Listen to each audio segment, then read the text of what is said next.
You can see that brands are questioning not only their practices and their methodologies and their traditional ways of working and collaborating with their customer prior to what's been happening in the world, but you look at brands like even Ben & Jerry's, right? And I think questioning the norm and putting that narrative out there is so powerful, and it's risky, but it's a risk that needs to be taken.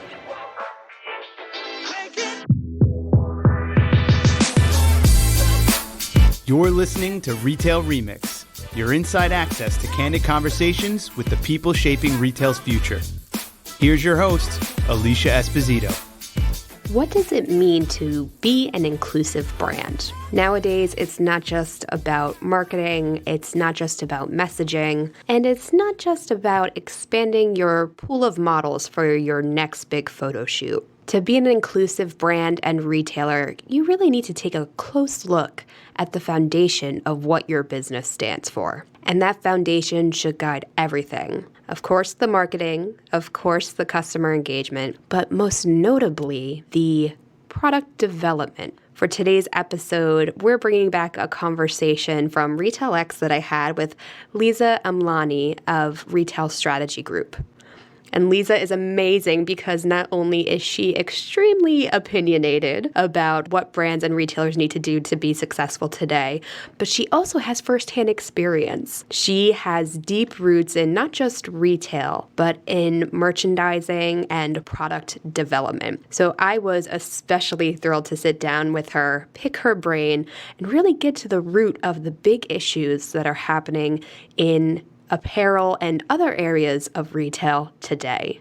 Listen in for an insightful and very transparent conversation around what's happening in this world. Lisa, we're finally doing this. Hi. I'm so excited to be here. Oh my God. And we're at Retail X. We are on the show floor at the Retail Touchpoints booth right now. Masked up, socially distanced overall. How does it feel to be out in the world again? Honestly, it feels so good. I'm so energized. Definitely cautious. Of course, yeah. But I mean, I love the way everything is super spread out and people are masked. There's sanitizing stations everywhere. So from a safety perspective, I feel pretty good. Other than that, energized. I love retail. It's my favorite subject ever. Yep. That's why we're here. I know, and we're going to talk about a few different trends I think that we're seeing in the space, especially around consumer trends, merchandising. But before we do that, I do want to give you your time in the spotlight. I'm hoping everyone listening now knows you, but you're a retail expert, commentator, writer, member of the Retail Wire Brain Trust, LinkedIn power user. You are everywhere. But for those who don't know you, why don't you share a little bit about you and most of all your history in retail, right? Because there's a background there that I think is important. Yeah, absolutely. I mean, I literally have spent my entire life in fashion and retail from a small child, designing clothes. And I did go to a fashion school, pretty much spent about 20 years in merchandising and buying. Spent a lot of time in industry and product development, worked with Ralph Lauren, Club Monaco, Nike, lots of great department stores like Holt Renfrew, Harrods. I have literally lived Done everywhere. It all. And been everywhere. Yes. About 3 years ago, I actually ventured into the world of consulting, the weird world of consulting. Mm-hmm. And I actually was scooped up by Accenture to be part of their Softlines merchandising expertise team. Wow. There weren't a lot of clients in Canada, but the US team heard about me that, oh my God, there's a merchant here. So I basically wrote the Merchandising of the Future point of view. I worked with, let's call them now a $50 billion apparel and footwear company. I'm sure everybody knows who that is. Worked on speed to market, materials management, sustainability, DTC. I have done a lot. But the best part of my entire career is that last year, as most people do during pandemic, you start your own business. So I started my own firm, Retail Strategy Group, and under that, a media channel, I call it, which is The Merchant Life, which is I have a newsletter, I have a podcast, I have I write everywhere. I tweet. I do. Instagram. I do Your all the speed things. is incredible. I'm like, how does she do this so fast? How does she do all of these things? Yes, I don't know. I'm sure I could be faster. I think I need to lose like 20 years off my life and become a Gen Z or something. Oh my God. Let's not. No. Well, we are probably going to talk about Gen Z Yes, a little bit, yes. but because I do want to pick your merchandiser brain a little bit, because I've been seeing a lot of movement, a lot of shifting conversations around merchandising. Obviously, consumer behaviors are changing. Mm-hmm. This past year, it's kind of been a mess, I guess, if we want to be blunt about it, as far as, pinpointing what consumers want and need. So I would love to get your take on what you're hearing in the market now, because obviously we're in back to school times, we'll be holiday time. How are retailers rethinking things or trying to rethink things so they can be a bit more adaptable and responsive to what consumers are saying they want right now? I love this question. And I think what the pandemic really did was it put a spotlight on planners, retail planners, how we retail, how we merchandise, how we build product mix. And the pandemic not only shifted customer behavior, but it also put another spotlight on how we develop product. What product goes into landfills? Why are we buying so much? Why are we consuming so much? So that really made, I'd say, merchants and planners and product developers and creators think about overdevelopment and overbuying, minimum order quantities, questioning traditional methods, and enabling digitization across that product creation process to be faster to market, to align with customer values and getting closer to the customer, with keeping sustainability on top of mind, transparency, traceability, ethical ways of development, who is actually making your clothes, who is farming the cotton. I don't have to go through all the news reports and talk about, the Suez Canal and what's happening in China with the cotton ban. So I think the most beautiful thing that happened with the pandemic is that customers questioned where product was being made and how product was being made, and why we had so much product in the world. Yeah, absolutely. It's been interesting to see this shift from, gradual shift, I guess you could say, because obviously there are some consumers that still rely on fast fashion, for example, but others are being a bit more mindful of where things come from, how they're created, the conditions of workers. Even, it's a bit of a domino effect. I think the more you think about how did this thing end up at my doorstep or in my drawer, and it's been enlightening, I think, to see consumers ask some of these pointed questions and encourage their brands to rise to the occasion and at least change some things. I mean, H&M is trying to make some moves with their sustainability and resale initiatives, so I guess it's safe to say that the old ways of product development and merchandise strategy are kind of flipped on its head, right? Because we're considering so many different sources now. Yeah, and I think that, as retailers and brands try to get closer to their customers, shift to a more DTC model, reduce some of those layers within the supply chain to understand who is making product and what are the bottlenecks, what are the redundancies that we could remove. And let's reduce some of those manual ways of working so that we can get faster to market, so that we can get closer to the customer and possibly collaborate with them before sampling thousands and thousands of dollars of product that doesn't even actually hit the shop floor. Yeah, so as we dig a little bit deeper into what consumers want, obviously transparency is becoming a big one. Probably options, so having the option of buying something that's a bit more ethical or sourced from local artisans. Yes. But there are also rapid shifts in if the brass tacks of fashion trends, right? I'm seeing a lot of more androgynous fashion emerging, gender neutral fashion. And also just the emergence or re-emergence rather of 90s based trends, right? Which is very fascinating for me because I'm why did I give away all of my clothes? It's all coming back now. But that's a lot of insight that I could imagine rests in so many different places.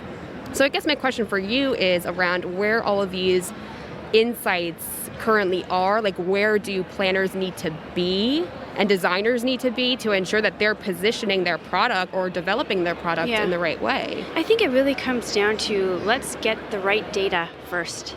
let's ask the right questions to inspire product design and product creation and planning. Planning is very creative, right? It's art and science meeting together. So understanding not only the sources of data and getting closer to that customer, but really using data-driven insights to give retailers and brands a better idea of who their customer is, what their customer is looking for, and how can we align with their values, especially around sustainability and localization. And as a woman of color, I will tell you that representation matters. And as we look at the product that we're creating or the assortments that we're putting together, at a department store, are we really representing our customer? Yeah. And are we aligning with the values that are important to them? Mm-hmm. And that not only builds trust, but it will also build loyalty. Yeah. And from a business perspective, that accounts to full price sales, right? Yeah. Yes, the bottom line matters. Absolutely. This is a business, but we can do it in an authentic way. Yep, 100%.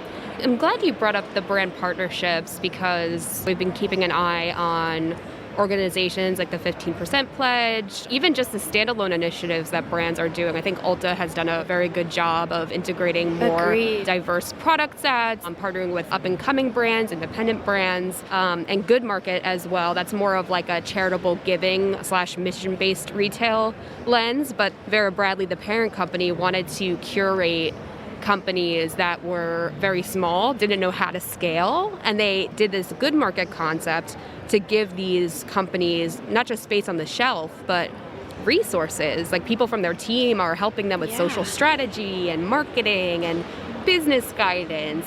And I think it speaks to this bigger need for greater collaboration between the brands and the retailers, which I know has always been a contentious point in our coverage. But I mean, where do you think that's going? Do you think we're starting to see and realize those benefits and therefore it's happening a bit more? Or do you think there's still that divide that needs to be bridged? I think that there's been a good start. Yeah. And the more that we can collaborate with local designers, local artisans, or inclusive brands, I think that we're going to speak to the customer in a way that we've never spoken to them before.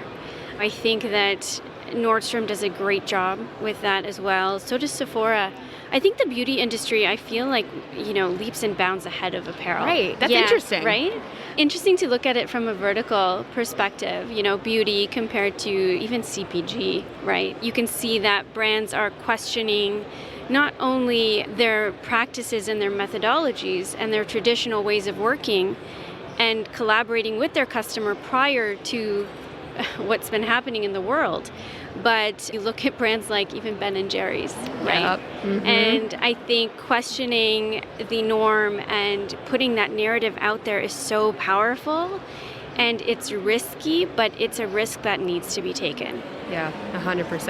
And it's interesting, too, because there is this demand, there's this opportunity to drive positive change, be a part of the folds, meaning this is something your consumers say they want, so it's your job to provide it to the best possible level.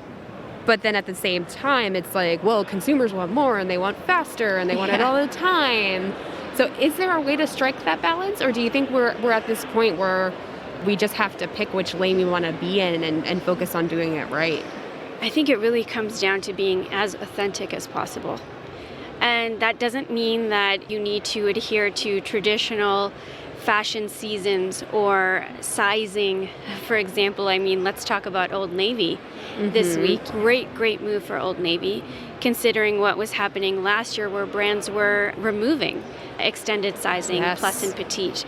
So what Old Navy is doing is listening to their customers, actually walking the shop floor, seeing who is shopping the brand and what is missing and how it's making people feel.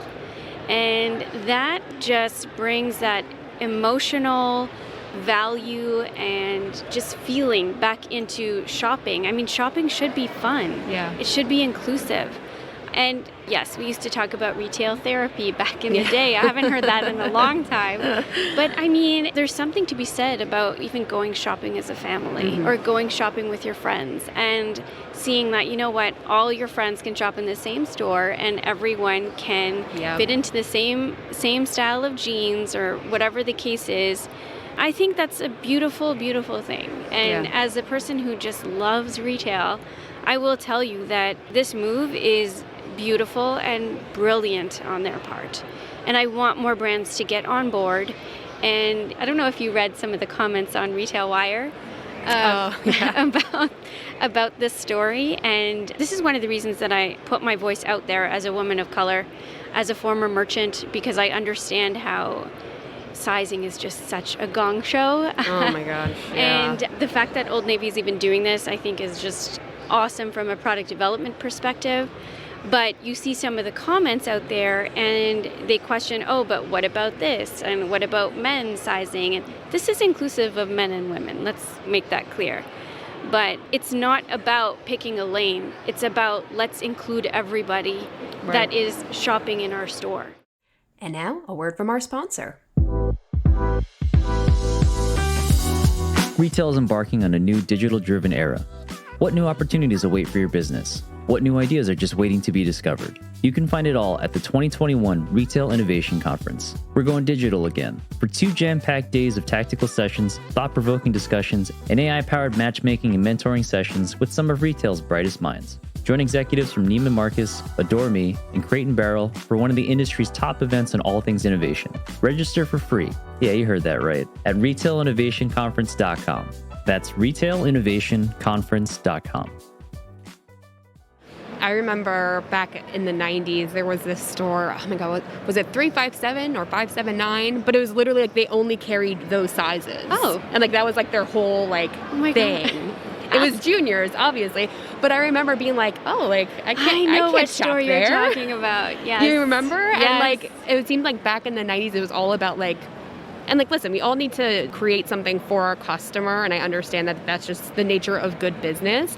But your customer isn't one-dimensional. It's not just one specific body type or one specific size or one specific style even. Yeah. That's why I think it's very exciting to be in fashion now or even just be passionate about fashion, because I think those boundaries are expanding a little bit more. But I think it raises the question too of how do we meet this extended portrait of our customer, right? And be able to provide for those larger sizes, because I'm sure like profits came up and like, well, how many customers are in that sizing group? Well, honestly, a lot of them, like look at the average size of the American woman. But that's neither here nor there. But that's always the argument, right? Like the profitability of these decisions. So, I mean, is there opportunity for innovation, for embracing technology in order for this to be more customer relevant and even more localized even? Like I feel like there's something there that we need to uncover. Yep, I agree. And it really comes down to marrying that art and science that I love to talk about as well with data and actually walking the shop floor. Yep. So understanding who your customer is, what they're shopping online, what are they looking for that they can't find. It's important to understand what are the gaps in your product mix, why are people abandoning their cart, what is frustrating them, and why do they keep coming back to you to look for something that is not there. So that means you need to serve your customer in the best way possible, which is talking to them, looking at their shopping behavior or even like what they like to do. Let's understand there's a lot of data out there. It's really around sifting through the data, having the right people in place to drive insights from that data to help you drive product decisions, merchandising decisions, creation decisions, even visual merchandising decisions. That's true. Are there a lot of families shopping in your store and strollers don't fit in your laneways? That's a problem. Yeah. And I can tell you that I have seen it myself shopping with my sister at H&M because they do great kids' clothes at a great price, and she could not fit the stroller in the laneway. And I'm just like, this is ridiculous. We spoke to the manager about it because, that's just the person I am. That's how you roll. Yep. I'm like, okay, tell me, you can see that there are at least 5 customers in your store in this kids section, baby section, and you have put so much product in the fixtures that the fixtures are literally next to each other. I go, is there any way that you think as a store manager, how could you do this better? Can you question your visual merchandising team from the corporate office to say, hey, people with strollers cannot fit in these laneways. Like, let's see who's shopping. Yeah. And let's get closer to that customer, get to know them. Yeah. And I think that's how retailers are going to succeed. From a size perspective, from a product mix perspective, and also from a value perspective. I love it. Lisa, I feel like we can go on and on, but yes, I feel like this is the first of several discussions we can have around product development, product innovation, especially in fashion. But for now, I'm going to let you go and enjoy the rest of your time at the show. Thank you so much for joining me. My pleasure. Great to be here. Thank you. And to all of you, hope you enjoyed this conversation. If you have any follow-up questions or comments for us, we would love to hear from you. Even frustrations about, the sizing process. Drop us a line on Twitter at our Touchpoints or through LinkedIn at Retail Touchpoints.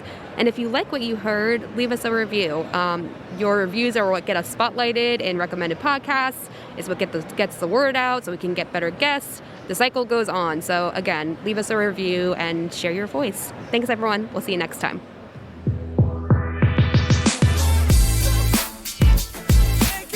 Thanks for listening to this episode of Retail Remix.